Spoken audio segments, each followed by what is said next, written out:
Hey everyone, welcome to worship. My name is Lucas and I'm super glad you came to join us at Calvary today. Calvary's been my church home ever since teaching brought me to Alexandria here in the public school district. My wife and I were married here at Calvary. Our daughter Braylon was baptized at Calvary, and I currently have the privilege of serving on church council. One of the things that I really like about Calvary is multiple ways to worship and how that connects with me, with young family and others like you guys, or it's just the busy lifestyles and the convenience of it. So we love being to Calvary at the lake every chance that we get. We love coming here in the winter time to our building, but the online platform and stuff, and being able to listen to it in the car on the way home from Grandpa and Grandma's house and things, it's really convenient way to stay connected and makes you feel like you're not missing a beat. So I hope you guys get to experience the same types of things that I have felt, and also my wife and my daughter, as we continue our journey with Calvary. Calvary's mission is to lead all people to a lifelong faith in Jesus Christ. We want to be a church that is for our community. In fact, we want to be known as a church where the people care as much about those who aren't here as the ones that are. And I really love that about Calvary. Here's one way you can get involved in our mission. Every summer, Calvary partners with Habitat for Humanity chapter to build affordable housing right here in our very community. Needless to say, with the rising cost of housing, this is more important than ever. We already have 2 teams of people from Calvary who will be on the job site helping construction. But today, we want to challenge you. Would you financially support the work they do? Because of the local generosity and contractors and donors, $3,000 supports 2 weeks of work. Will you make a special contribution today and help us build an affordable home for a family right here in Alexandria? Scan the QR code on the screen to make your gift. I have a question for you. Have you ever wanted to read the Bible?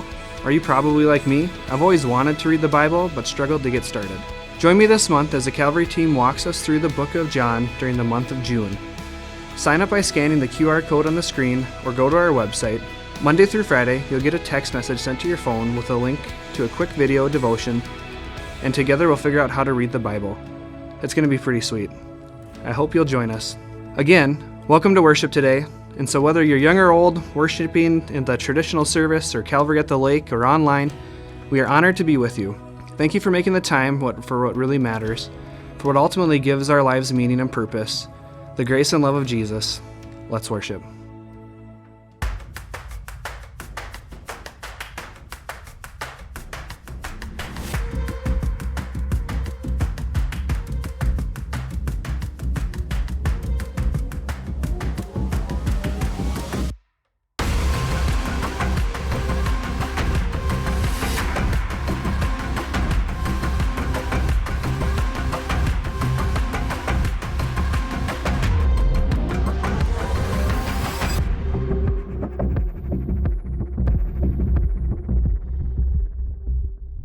So when my husband Ryan and I were expecting our son Sawyer, we did what a lot of couples do when they're expecting a child. We signed up for a prenatal class.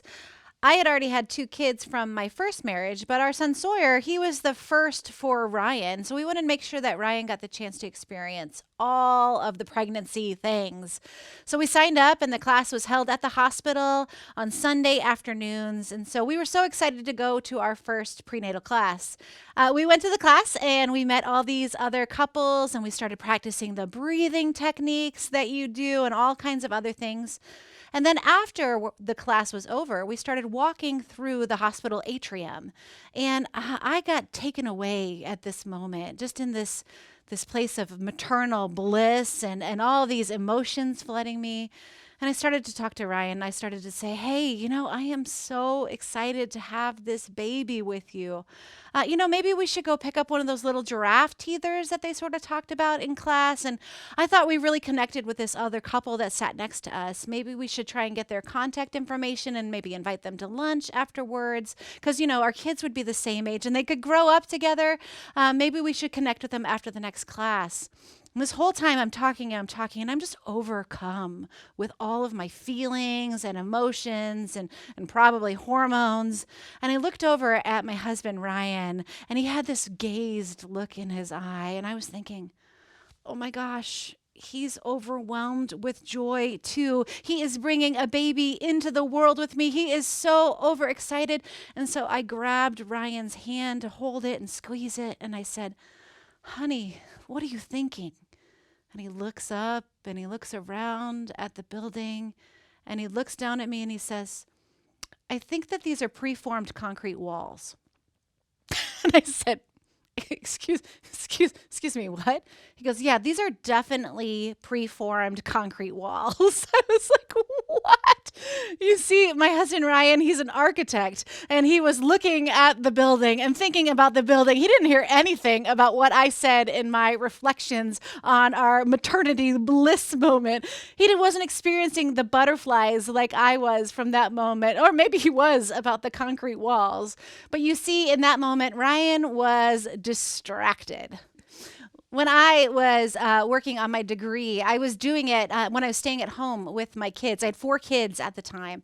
And one day I was sitting on my couch and I was really trying to be focused because I had a paper due that evening at midnight. So I had my laptop on my lap and I had all of my books for this class all around me and I was getting it done. I was focused on getting it done. And I'm typing. And all of a sudden my husband Ryan says, Ange, kind of in that voice, Ange, pay attention. And I look up, and there is my sweet 2-year-old Skylar, and she is dressed up in all the dress-up clothes that she could find. She had this little combination of an Iron Man mask and a Minnie Mouse dress with some Mardi Gras beads and some plastic high-heel shoes, and she was doing a big dance right in front of me. But since I was so focused, I was missing it because I was distracted. Even my old dog Goober, she was as loyal as they come. She would stay right next to you and do exactly whatever you asked of her at all moments. And whatever you wanted, whatever you asked, you were her focus. Of course, unless she saw a squirrel, right? Anyone else's dog like that. When she saw a squirrel, Goober, she was distracted. Everything gets distracted. Everyone gets distracted. And that's what we're talking about in our 3rd week of our worship series, Unplugged. And we're talking about how to eliminate distractions.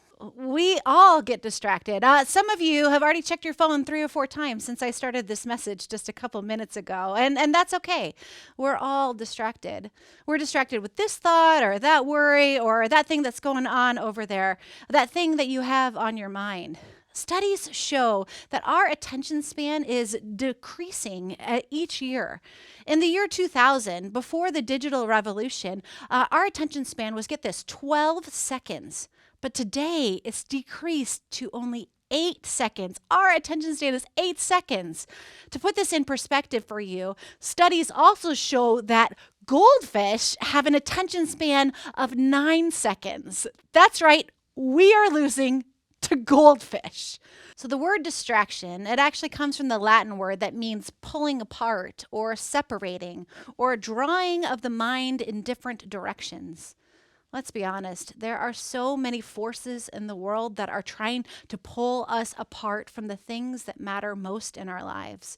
They're trying to separate us from all the things that actually give our life meaning and purpose. Author Corrie ten Boom, she writes this. She says, the devil doesn't need to destroy you if he can distract you. In today's world, there's a synonym to distraction. We've tried to make it sound like there's this good and fancy thing so that we don't say that we're distracted. Instead, we say that we are multitasking. I learned in researching for this message that this word, multitasking, it was actually invented by IBM in 1965 to describe how computers could do more than one thing at once. This word multitasking, it was never meant to be applied to people. But multitasking, it sounds better than distracted, but let's be honest, it's the same thing. So I want to talk to you today about 3 ways in today's world that we are distracted. And this first one, it's not going to surprise you at all. This first one is technology. We have technologies that are intentionally designed to distract us. A person with a cell phone actually touches their phone an average of 2,600 times a day. Can you imagine? But you know that this is true because it all starts for us at the very beginning of our days. My guess is your day starts off like this. The alarm on your phone goes off and you reach over to grab for your phone and immediately you are distracted. I mean, we tell ourselves, you know what, I'm only going to scroll for a couple minutes, or I'm just going to solve the Wordle before I get out of bed, or quick check my email, or respond to that text, or just look at the local news. All of those things competing for our attention even before we get out of bed. All of these things saying, hey, look at me, look at me, look at me. Technology, it's a good thing. It connects us in new ways. Yeah, it connects me to you right now. But let's admit it, it's distracting. Okay, the second thing is expectation. Expectation keeps us distracted. The idea of what we can accomplish in a day has expanded beyond our actual ability. Our work is broader. We keep pushing for bigger, better, brighter, bolder. Productivity is a trap, my friends. We are sold this message that life is about what we accomplish, and then this scatters our thoughts away from our purpose. We can be in a work meeting with our phone down, and our brains will just distract us with a litany of expectations.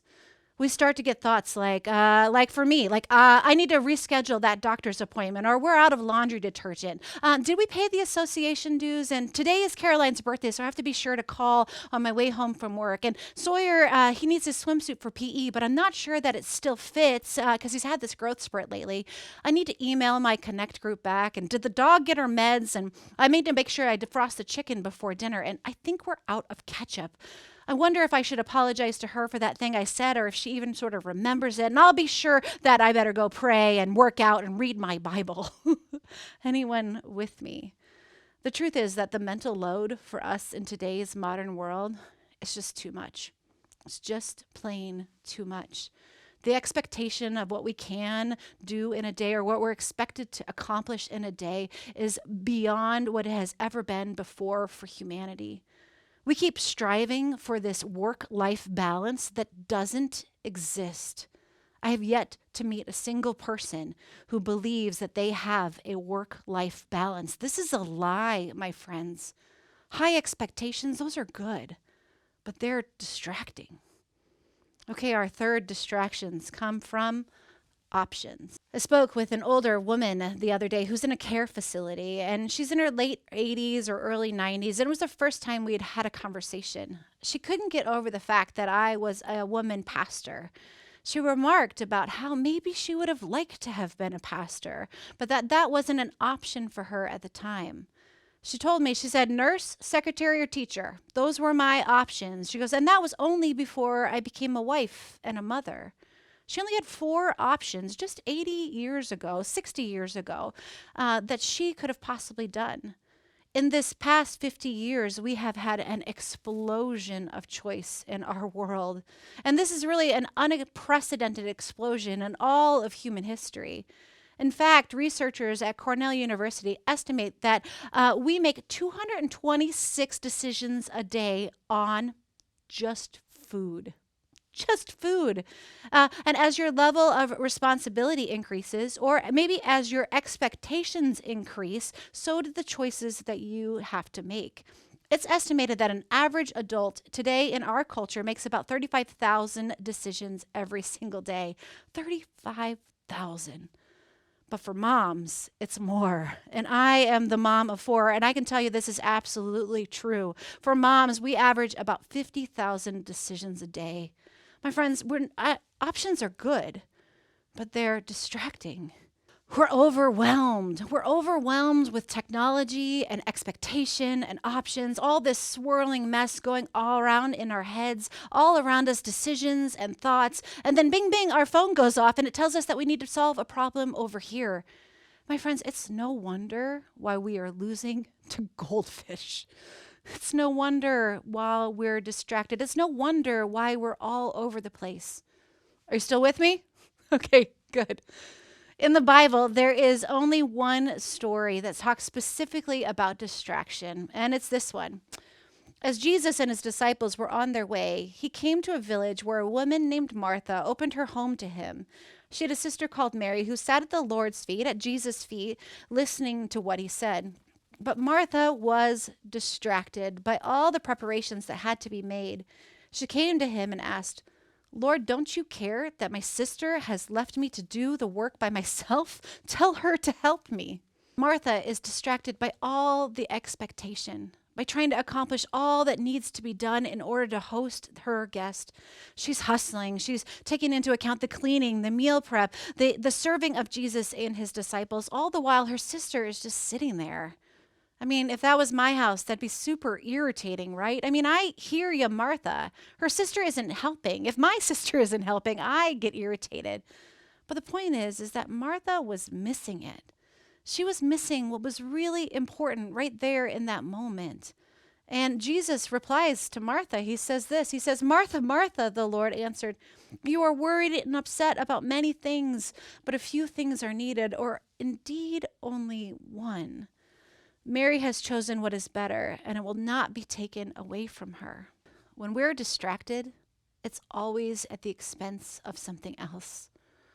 Martha loses something essential in all the expectation, in all the distractions. She's lost something in her striving to get all these things done. She has lost something in the expectations of society around her. She's distracted in all of this worry that she wasn't going to achieve, that she was going to let someone down. She was distracted that she was going to make a wrong choice. And so in all this, she lost what was really important. She lost herself, and she lost time with Jesus. When we're distracted, it's like we're telling ourselves that we're inadequate unless we get those things done, or we're telling ourselves that we aren't worthy of their time or attention if we don't make sure that everything is perfect, or we tell ourselves that if we don't respond back right away, that they may not accept us, or we tell ourselves that if we don't do as much as we possibly could, then we won't matter, or we tell ourselves that if we don't accomplish this in our life, then our life won't have any meaning. You see, just like Martha, we have forgotten. We've forgotten, and we've given up ourselves and our time for all these distractions. We've gotten wrapped up in expectations and options and all these things competing for our attention, and we miss it. We miss God, and we miss each other. We miss our fundamental truth that ultimately we are valued and loved not by what we accomplish, but that we are valued and loved by whose we are and who we belong to. Martha, Martha, you are worried and upset about many things, but only a few are needed. Indeed, only one. My friends, God chooses people over plans.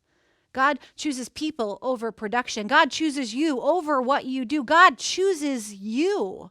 You are far more important than what you do. And it's not all these things, these distractions, these emails and expectations, these accomplishments and action plans, these texts and to-do lists. But yet, like Martha, we're so distracted that we miss it. We get caught up in all the things swirling around us. We miss the beauty of what God has done for us, the freedom, the words of encouragement God gives to us, the acceptance, the love, the forgiveness, the grace, the beauty, and the compassion. When we're distracted or overworking or checking our phones constantly, it's actually an act of fear. It's actually an act of insecurity, of not trusting that God has our best interests in mind at this moment, and that we ourselves need to produce it in order to make it happen. This is why God created us with limits, so we can stop engaging in the rat race of meritocracy, so we can be freed of the slavery of productivity, so we can be saved of the persecution of popularity, so that we can be present with God and the people that God has given us to love. John 10:10 says this. It says, "The thief comes only to steal and kill and destroy, and I have come," Jesus has come, "so that they may have life and have it abundantly." This thief that comes to steal and kill and destroy, this thief is distraction. It's this world that says your value is on what you accomplish or do or produce. This thief is in your likes, your followers, your bank account, your abs, or your age. This thief, it takes your joy. It takes your relationships, and it takes your life. You are worried and upset about many things, but only a few are needed. Indeed, only one. It was 22 years ago when I started in ministry, in professional ministry, and I met with a mentor. When I was sitting with her, I told her about how hard it was to get all the things I needed to be done in order to have a successful ministry that I was responsible for. I was telling her about the devotions I still had to write and the volunteers that needed to be called and the council reports that needed to be due, but that I kept getting distracted by people calling and people coming and wandering in. And my friend, she's a wise woman. She smiled at me and she said something that stuck with me. And thank God she did, or I might have missed it. She smiled and she said with me, she said, "Angie, ministry is the interruptions. People over plans. We have all known or read about wildly successful people in business who have no adult relationship with their kids because they were distracted by work when their kids were little. We all missed an important moment because we were so busy trying to capture it on our phone instead of just absorbing it or breathing it in. We've all seen celebrities with millions and billions of followers who confess finding themselves completely and utterly lonely. We're just like Martha. We're distracted. We put tasks in front of people, and God always puts people first. My mom, she had a 9-month battle with cancer, a terrible brain cancer. And if you've been around Calvary, I've talked about my mom before. She had this lymphoma. And she fought hard all the way to the end. And then in the end of her life, she consciously made a decision to stop treatment. Meaning for about 45 to 48 hours or so, she knew that she was going to die just right then. So it was both a blessing to us and to my mom and our family, but it was also really, really hard. And you know what she did with the last hours she had left on this earth as we sat there in the Mayo Clinic intensive care unit? My mom still with this sound mind, knowing she was going to go just around the corner. She just sat there and she stared at her grandkids, undistracted, memorizing, absorbing their faces, absorbing their smells and the softness of their little hands. And we, the rest of their family, we just stood there absorbing her, watching her. It's like the reality of death increased our focus in on the now, and we were present, and time it slowed way, way down. I can remember almost everything about those 45 hours. Everything else in the world became unimportant because we didn't want to miss a single moment. You are worried and upset about many things, but a few are needed. Indeed, only one. Today, if this is where you find yourself, my friends, Jesus says to you, therefore I tell you, do not worry about your life, what you will eat, or about your body, or what you will wear. For your life is more important than food, and your body more important than clothes. Consider the birds. They don't sow or reap, and they have no storeroom or barn, but yet God feeds them. How much more valuable are you than birds? Who of you, by worrying, can add a single hour to your life? Since you cannot do this very little thing, then why do you worry about the rest? Here's the good news. Even though we get distracted from time to time, God chooses people over plans always. And this means that God chooses you. My friends, God is undistracted from loving you. God is staring at you, absorbing your face, counting the hairs on your head, delighting in you. God says to you, sit here, put down the technology, put down the expectations, let go of that worry. Don't think about those things. I have got you. There's only one thing I need right now, my friends, and you are God's one thing. It's you. It's you right now, just as you are, not some future version of yourself. It is you right here today. God is focused in on you, and God knows what you need completely and forevermore, undistracted from loving you. My friends, you are God's one thing. So we can pay attention to each other and be each other's one thing. Amen.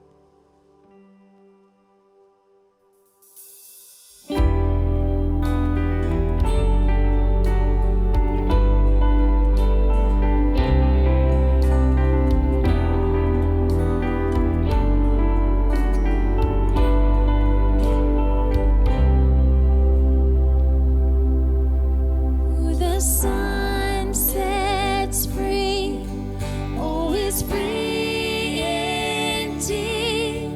I'm a child of God, yes I am.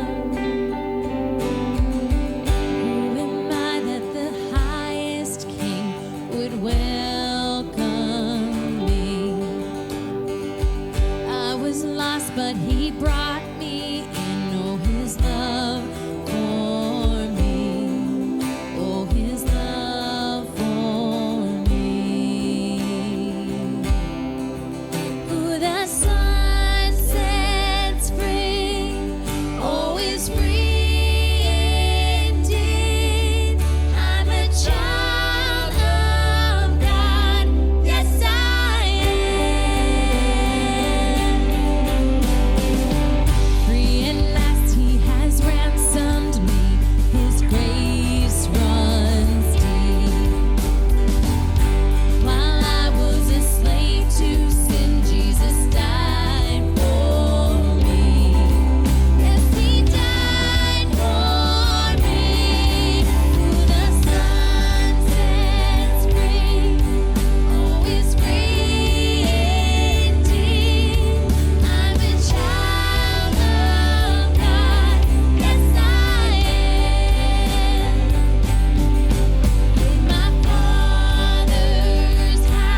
child of God. Yes, I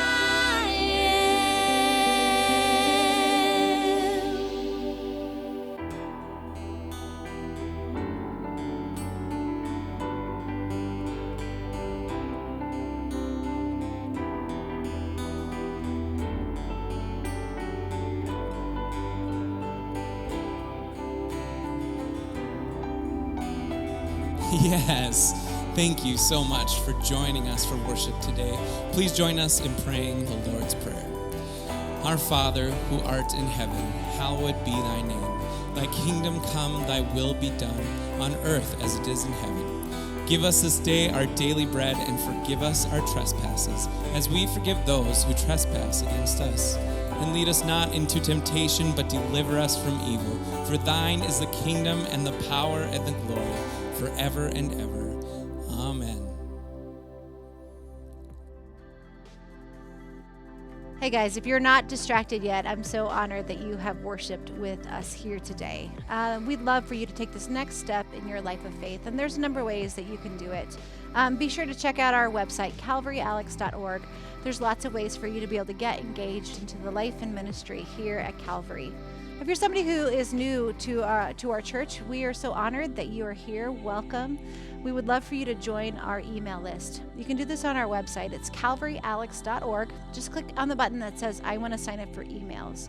Once a week, we send out an email to everyone on that email list, just telling them all the things that God is doing through this church, which is a lot of things. And we want to make sure that you know what's going on. To close our time together here, we're going to close with a time of generosity. It's because of your generosity that we're able to do things like offer a free community-wide VBS to anybody who wants to come, and we're so excited to do it. There are 4 ways that you can give, and they're on your screen. The first is that you can go to that same website, calvaryalex.org, and click on the button that says Give. The second is that you can use our Venmo handle there on the screen and use Venmo to give your gift. The third is that you can mail a check to the church. Our address is 605 Douglas Street, Alexandria, Minnesota, 56308. And the fourth is that you can call the number on your screen and we'll help you figure it all out. Hey, do not worry. Go in today feeling a little bit lighter and knowing that God is undistracted from you.